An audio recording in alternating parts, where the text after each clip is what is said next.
kat belakang saya ni. Meriah kan? Hari ini sekolah kita akan melancarkan bukan satu program, bukan dua program, tapi 3 program sekaligus. Iaitu program pelancaran nilam, delima dan kebanggaan terbaru kita iaitu TVPSS SK Muazzam Jaya.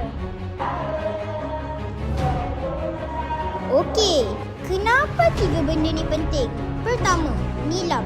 Lepas ni, siapa yang paling banyak baca buku? Dialah queen atau king sekolah kita. Kedua, delima.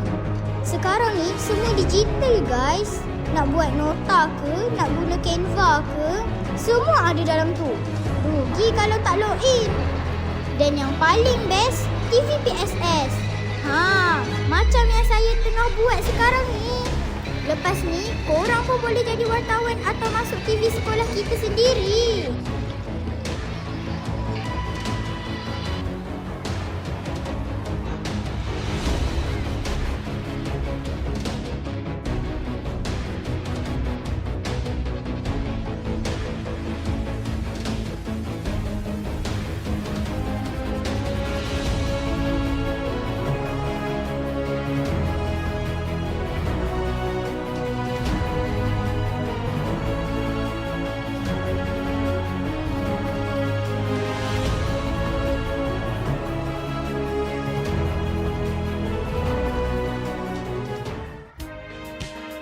Tadi, kita dah saksikan gimik pelancaran yang sangat kreatif daripada barisan pentadbir.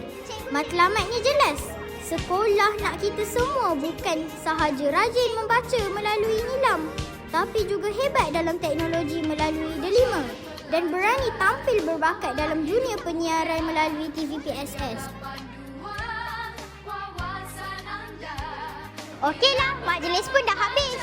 Ingat tau, baca buku, buka delima dan tonton TVPSS kita. Pastikan korang terus support aktiviti sekolah kita tau. Saya, Nur Zahra Arissa, TV Atma, SK Muazzam Jaya. Kita jumpa lagi. Bye!